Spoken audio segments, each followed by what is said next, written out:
having played Knight recently on Four Job Fiesta, the Knight is actually one of the best and only defensive jobs you get in the Final Fantasy V, and it's pretty much an interesting class in its own right. Hey folks, this is MurderStorm331, back to doing some more streaming after an abrupt end due to unexpected eat out with my family due to the fact my brother got promoted, so we're celebrating that promotion. Anyway, if you're wondering why there's no audio or I have no camera, this is for the guides. For these guides, one of the things I made a mistake of was showing the intro video, and that got flagged for copyright over on YouTube. So I'm not gonna have any audio or even do any of my intros or outros this time around. So anyway, in regards to Knight, this is one of the first 6 jobs you do get after the recovering the wind crystal shards. And basically, it's one of your 2 powerful physical attacking jobs you get earlier on. Now, of course, Monk is just powerful initially, but at the end of the day, the Knight gets more stronger than the Knight, whereas the Monk gets a bit more weaker. And it's actually one of the 2nd highest strength modifiers in the entire game. At the same time, it also has the 3rd highest stamina modifier. So basically, this is a pretty nifty job and probably one of the best jobs to get in a 4 Job Fiesta. Anyway, we're going to be covering things about the Knight, such as its role as well as its abilities and what you can consider adding on to it if you want to try to synergize with our abilities. So let's go ahead and get started. Anyway, as I said before, the Knight is one of the 6 jobs you get after acquiring the Wind Crystal Shards. It's also one of the 3 warrior-based classes you get initially. In terms of stamina modifiers, Knights get about at least a total of 23 strength modifier, 1 plus agility, 20 plus stamina, and minus 14 magic. So the stamina modifiers indicate that when you master the Knight, those stats will get transferred to either your freelancer or mime jobs, and those can be put to good use. One of the abilities you do get access to when mastering this job is cover, which can be used to protect your allies from physical damage when their HP is critical or low, pretty much. Basically, the Knight is more of a defensive job rather than an offensive, even though it does have 2-handed. But most of the abilities you do get is pretty much defense-wise. Most of the abilities you do get give you access to armor and shields, and one of the abilities gives you access to swords. Knights are very particular because outside of freelancer classes, jobs, you definitely get access to Knight swords. Those are actually more stronger swords than your typical sword, and they get the edge over Mystic Knight in regards to that because they can not only equip those, but if you master the Mystic Knight job as well, you can get access to Spellblade and enchant your weapons with magic. And Knight swords are actually some of the most powerful weapons in the entire game. Of course, Excalibur being one of the 12 sealed weapons, as well as Ragnarok, which you get after defeating Shinryu. Those are very powerful weapons, and I could go on forever talking about that.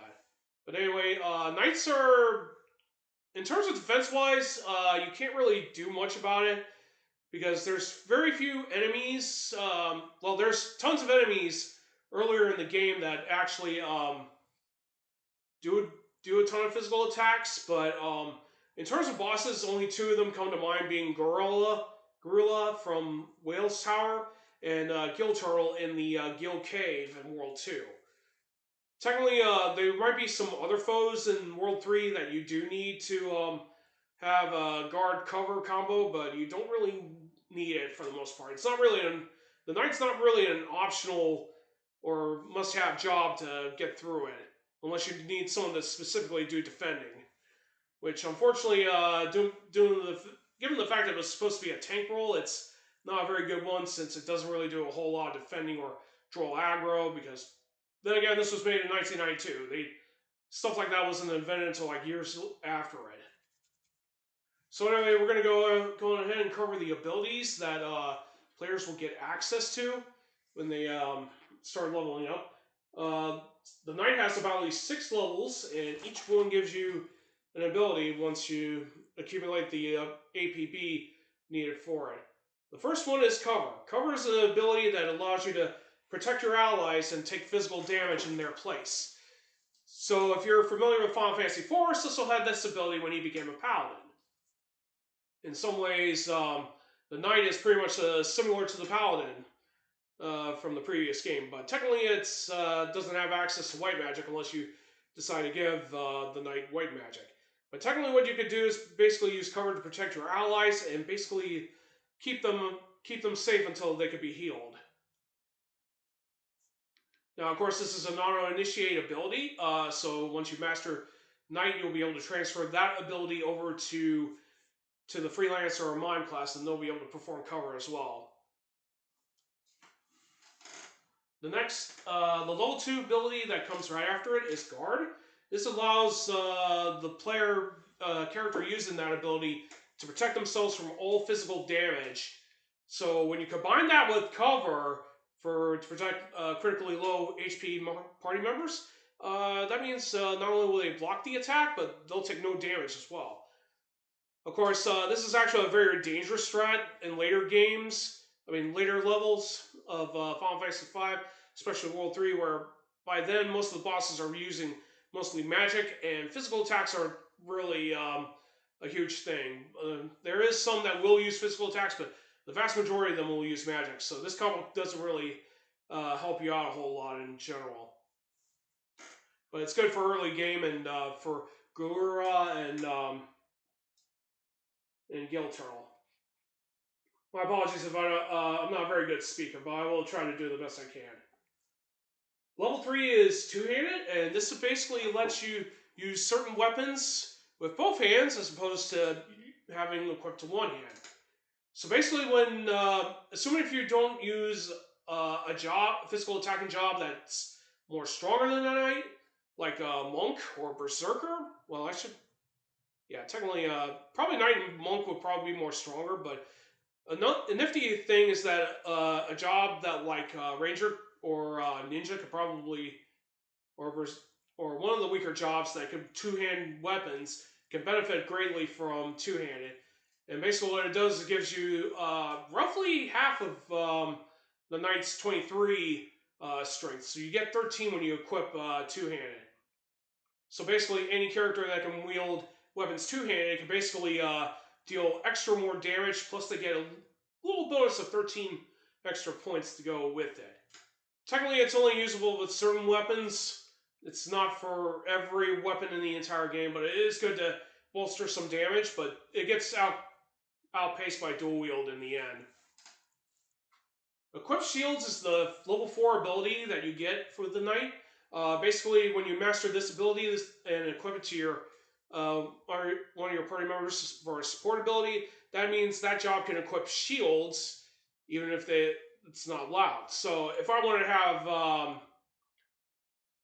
let's say if I want my ninja or a thief to equip a shield, giving it the equip shield ability from the knight's job will be pretty useful for the thief, so he could improve some of its defenses and evasion, if possible.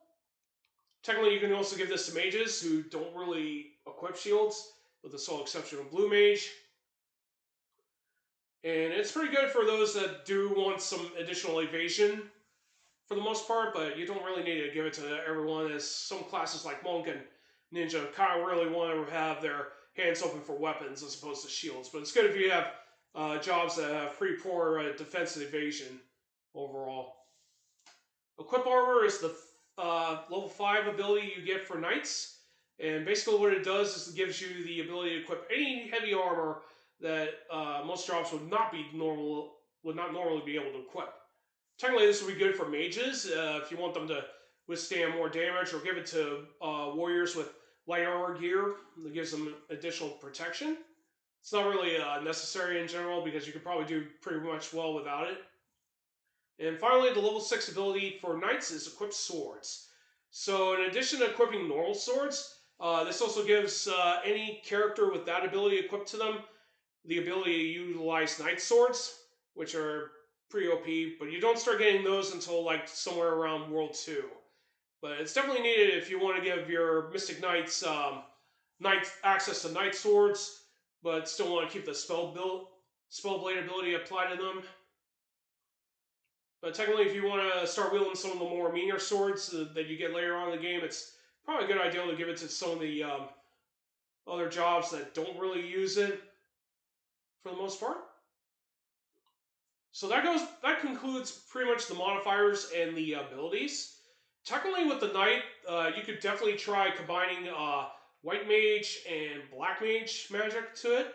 This could be very good. You not only get their modifiers for magic, but from their respective jobs, but it also gives you the ability to either do attack magic or white magic.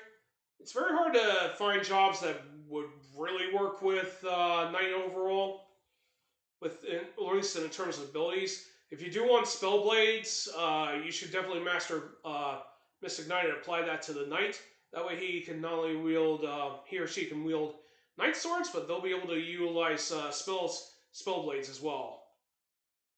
But there's probably some other things I probably don't know, but if you do know them, feel free to leave them in the comments section. Alright, I'm going to take a small break, and then when I get back, we're going to cover our next job, and we're going to probably cover the Chemist.